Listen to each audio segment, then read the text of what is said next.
This is RadioFire.com. Yours truly, Don McKay, in here. Thank you for joining me.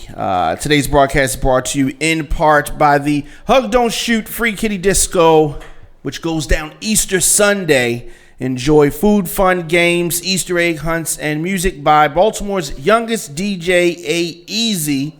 As I said, it's Easter Sunday, April 1st, 3 to 7 p.m., Langston Hughes Community Center here in Baltimore.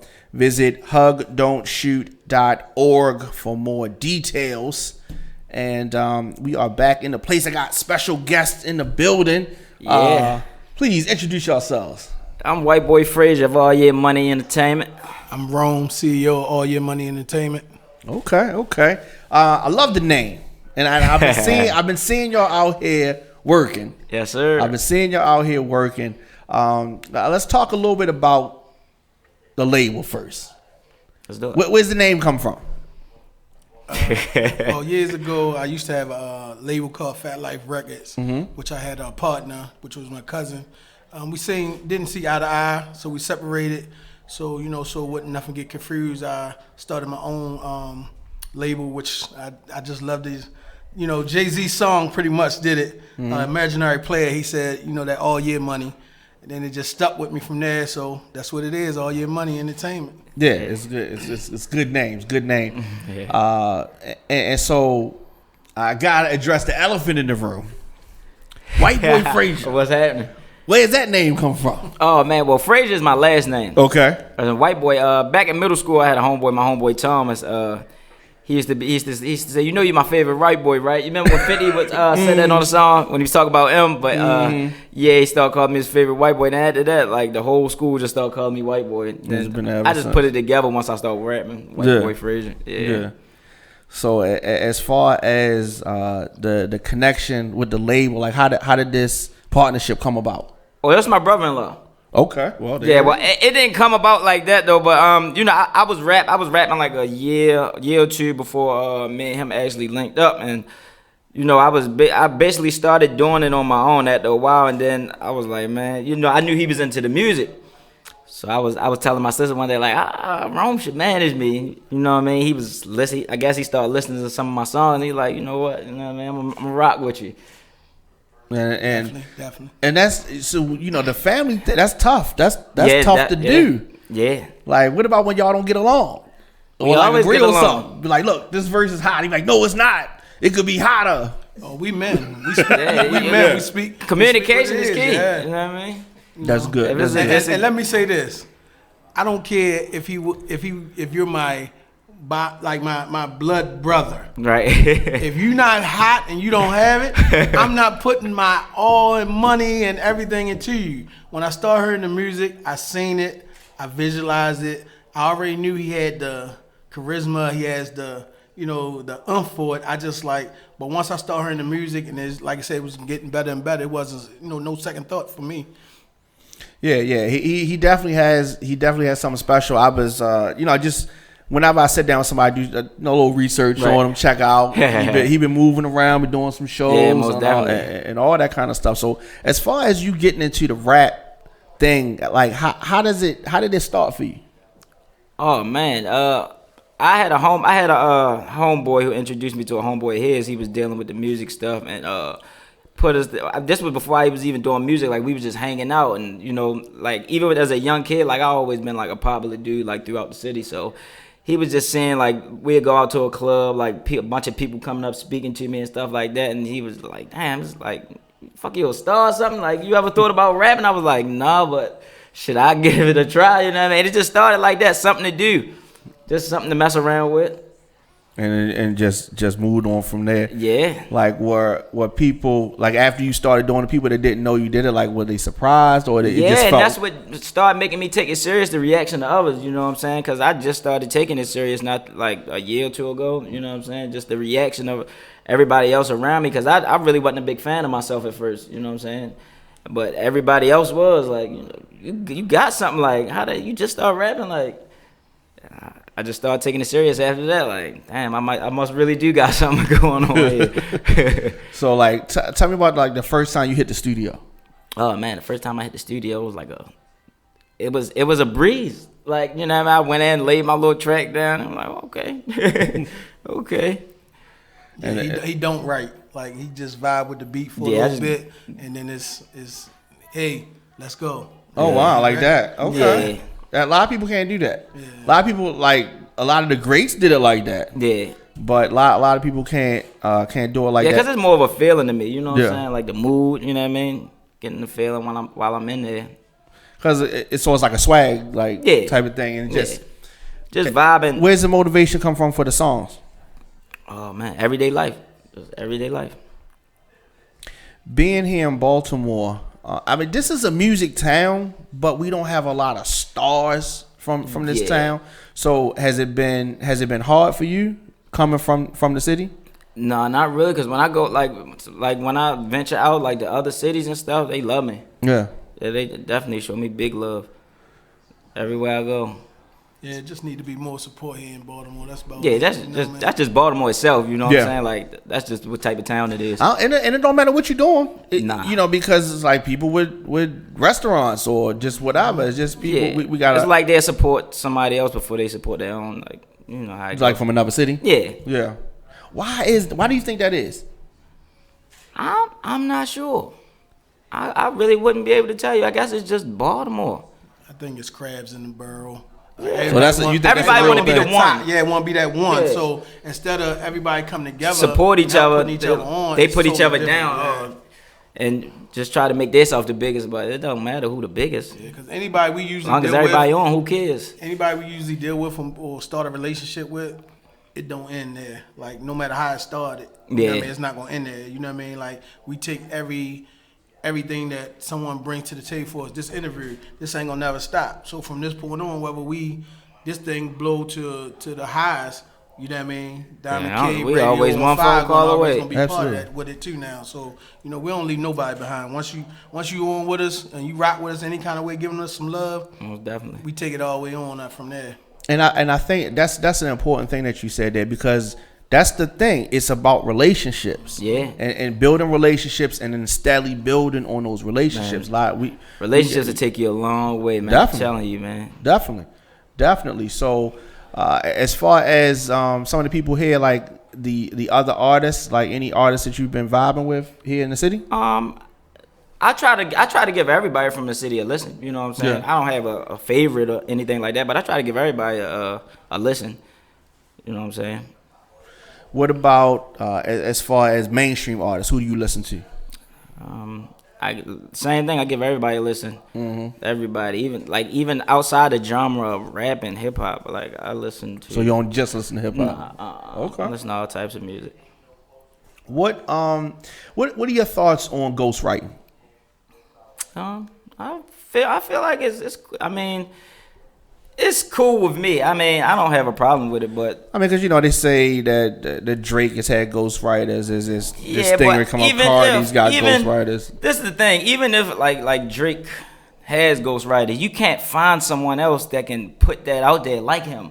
Right, like and he does write. He does write. You know what I mean? But somebody maybe came with a song or something. Yeah. Yeah, and if you feel like that's cheating or you don't like it, like, well, you go get your ghostwriter and see if you get as far as him with a ghostwriter. With a ghostwriter, yeah. It's still he still has talent. He still has talent. My only one problem that I have with it is when they'll take somebody who do have ghostwriters and all that, and now they put him as one of the greatest lyricists. Okay. Now you're putting him as one of the greatest lyricists when he didn't write those lyrics. But they didn't say the greatest writer.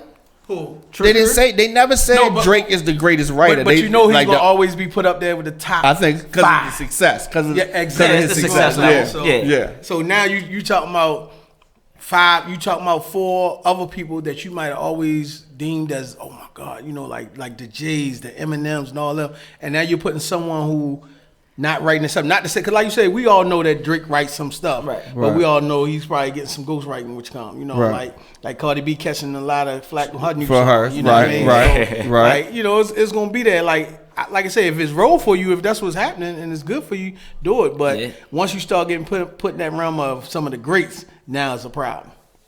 And speaking of problems, it's out there, it's in the news. Fabulous having some type of, we was checking that out issues with that. So do you think that your personal life should affect the music side, like what you do in your real life? Nah, never, man, because everybody has problems. Yeah. You know what I mean? Just because you're a rapper, but sometimes you have to be cool because you know you're a rapper. So things that you do is going to get put to the forefront rather than somebody who's a regular person. But, you know, people go through regular problems, everyday problems. At the end of the day, he's still a regular person, and all rappers are still regular people, you know what I'm saying? Yeah. They just get more this other spotlight put on them in their situations. But you know you don't supposed to put no hands on no woman. No. Yeah. No doubt. Yeah, yeah, you definitely don't do that, though. Nah. Tammy's son, call him. So as far as you, when we talk about like real life and problems, what's been the toughest part about doing this music thing for you?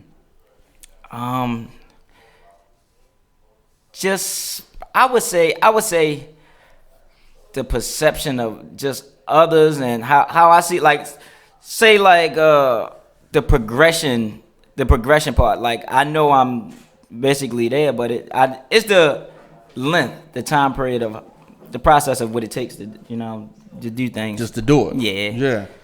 So, yeah, I mean, it's not much of a problem. It's just the time, you know, the time. And I know timing is everything, so. So do you think you're a patient person? Yeah, very. Yeah. Well, I mean, you know, patience is yeah, good. you gotta have patience. You gotta have this patience. business, You'll go crazy, man. Yeah.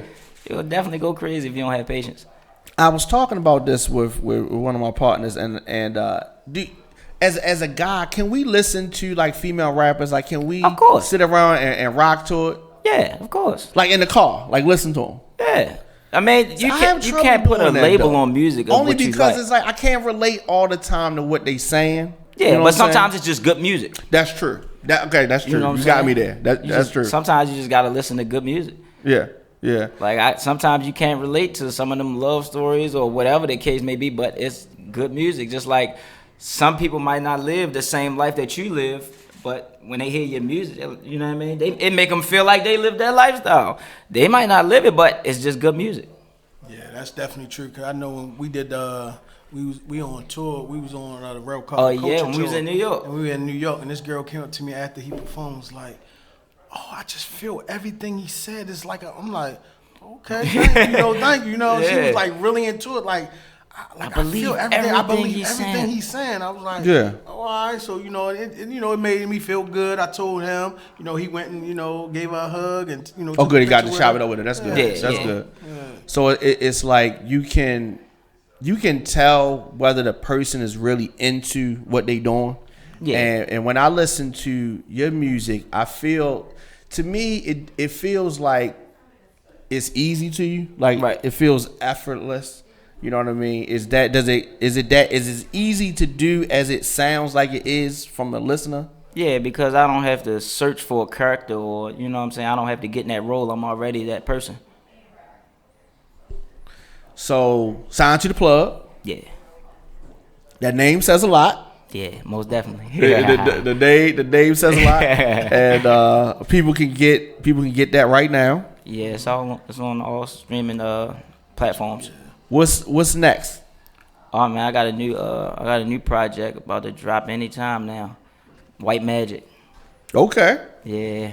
It's gonna be a mixtape. This We're gonna is- get out of the way. Yeah. Okay. I mean, get it's this gonna be on right. some mixtape sites, but then we're gonna, have it probably throughout the city. Anytime we go other Straight cities and fire. states. So that's dropping before the summer or this summer? Yeah, it's Yeah. definitely for the summer. Okay. definitely. Okay. So what can people expect? Like, Heat. give me something exclusive. Heat. Features? Any features? Yeah. Okay. Yeah. So we got some features coming. Yeah. Heat is a mixtape, and they're gonna be able to get it for free. Free. Yes. We giving it away. Wow. We dropping free testers. $99. We dropping teas. Free 99. So are we having a listening party? We having some type of concert? Yeah, we definitely gonna have a listening party. Definitely. Okay. Yeah, Well, you guys invited right now. That's what I'm saying. We want to be there. Of course, I definitely course. want to be involved in that. I want to help push that and all that. And so the title one more time of the upcoming Magic. mixtape, White Magic. I like Yes, sir. that. Spelled just like your name. Yep. Yes. See. Yeah. See. And you're very active on social media too. You on yeah. there? Is that you? Is that you on there, or that's somebody me. as well? That's me. You check my Insta stories, my live. That's me. Yes, he stays I'm always on live. I go live like every 5 minutes. It used to be in the beginning. I would hit it. Now it's just like I be saying like Whyteboy Frazier go live. I'm like, keep going something. And I know you know. I know the people like to see like the artists as like they want to see their lifestyle. You know what I'm saying? So I try to give them as much as me as possible, man. And that's a good point that you made, because it's like, how many times have you heard an artist and you be like, all right, they cool, and then you see an interview of them, or you get to see a glimpse of them, and it makes you like them so much more. Plenty of You're times. like, yo, he a cool dude. You know what I mean? And Yeah, it just plenty of it's like times. that. And I'm glad that you even came, because it's like, to me, I'm like, okay, sign to the plug. I look at your pictures and I'm like, okay, I'm thinking he's gonna be one way. And then sit down and you easy going, you easy talk to. Totally different. I mean, you know, you sound to the plug, but I'm just saying, it seems like you're approachable at the same time. Yeah. 'Cause most people sound to the plug may not be that approachable. Yeah, that's because they got an image to fake for and nothing like that. You know, everybody know me and they know what's up with me. So Yeah. I ain't got to put no front on. What's the social media again? Whyteboy Frazier, WHYTEBOY FRAZIER. That's my Instagram. My Facebook is White Frazier, WHYTE Frazier. And then for the label? Your money and T. Underscore. Yeah. Underscore money underscore ENT. Now, what about other entertainers that are trying to join the team? Is that something that's even an option? Well, right now, y'all had on your show a while ago, Amia Morello. That's my singer. She was 13 at the time. She's 14. A wonderful talent. As much as I would love to, I'm the type of person I want to focus on them. Because when I actually first met her, I told her parents, like, I'm really only trying to concentrate on getting his brand where it needs to be. But when you hear a talent like that, the last thing I would ever want to do is let somebody else get that. Little sis, she can sing, man. So once I heard her and I got around and I seen her dedication, because when it first started, I just was like, told her parents, I'll still help y'all do things. Crazy work ethic. And I was like, I'm not. To be a kid. At 13. Yeah, but when I say the dedication she put in for this, man. Like it like we had a thing for we was doing some tracks for Under Armour. Yeah. And I had wound up and they just been doing one track. They had about probably 40 beats to choose from, but they had like just wanted to do one. So I called Whyteboy. I said, "You finished your track for the Under Armour commercial?" He was like, "Yeah, I did it." I was like, "All right, cool." So I called Amia. Was like, "Amia, you do your track for the Under Armour?" She said, "Yeah, I finished my second one. I'm ready to do my third one." He called me back. I called back like, "Hey, Whyteboy, won't you do another one?" He called me back like, "Hey, bro, you might want to do another one." Like you know, and it just showed me at that point. It was like, you know what? I gotta sign you. Like a 13-year-old, you know, doing stuff like that. That was crazy. That's just, you know what I mean? Yeah. And, you know, she has the voice. She just got accepted into School of Art. So I know that stuff that I was trying to teach her, I know the School of Art's gonna probably take a, you know, I feel good what I have. Not to say I won't grab anybody else, but right now, those are my priorities, and I want to build their brand, see where they need to be, and we'll go from after that. That's really good, and it's like, and I asked that because a lot of times listeners, other artists will wonder that question. So I asked it, but I like your answer because that shows how serious you are about your artists. Yeah. And it's no disrespect to them or anybody that may be interested in getting down with y'all, but it's just saying that you got to focus on one thing at a time, give it 100%. A lot of times artists get frustrated because, you know, say you did sign him. It's his time. He's the main artist, so they sitting. Yep. So now they jealous or envious of him, and it's just, you know what I mean. Yeah. And I learned in this city, people will give you their email address, their phone number, give you all. Call me, text me. Then when you do it, I'd rather tell you up front, hey, this I can't. I don't want you now. Maybe in the future, maybe something. So I'm being upfront with you, and I'm telling you what it is instead of giving you my information. Yeah. Now you calling me, you texting me, you emailing me, and I don't answer. Like I just don't like that. I'd rather my number knowing I ain't gonna answer the phone. I'd rather just tell you, you know, this is what it is. I'm just telling you, nah, bro. I ain't gonna give it to you. Well, crazy, man. There you have that question. So because I get that sometimes people ask me that. Anything y'all want to say before we get out of here? Oh man, y'all just be on the lookout for that. Man, I'm telling you. Matter of fact, all right, y'all gonna get the exclusive before anybody else. I'm gonna make sure y'all get some exclusives, man. Definitely. Y'all gonna get something before I even drop the joint. I'm gonna let y'all go ahead and spin it when y'all get a chance. And we still on the Rel Carter tour. Oh yeah, Rel Carter Culture Rel Tour. Carter Shout out to Rel is Carter. A&R from Rock Nation. Yeah. Actually, he's Jay-Z nephew. Yeah. He started a culture tour. We've been to L.A., Atlanta, Toronto, Philly, D.C., Orlando, Miami. We've been in all them. We're actually trying to get him to bring Texas. it to Baltimore one time too. You know. Did y'all go to Canada? Yes. Yeah. Mhm. Yeah. Canada was Yeah. dope. Oh man. They Oh yeah, sold Free so Thoroughbred. much. Yeah, that's my all, man. guy out in Canada, man. Another dope artist out there, another dope rapper, man. Yeah. All money is legal. Yeah. That's Yeah. his label. Okay. That's hot. Yeah, Okay. man. That's hot. So again, let's plug the social media one more time. Instagram, Whyteboy Frazier. That's WHYTEBOY FRAZIER. Facebook, White Frazier. WHYTEFRAZIER. And all Year Money Entertainment. That's all underscore year underscore money underscore ENT. And my email address is rome.ayme@gmail.com. That's real simple. I'm at the Diamond K Show, at Radio on Fire. Definitely want to thank y'all for coming through. We playing the Appreciate song. y'all We for keep having playing us, the man. song. And remember, right before the mixtape. Oh yeah, drop, yeah, definitely. Definitely want to be there when definitely. when that goes down. And definitely thank y'all. Thank No you. problem. Thank you.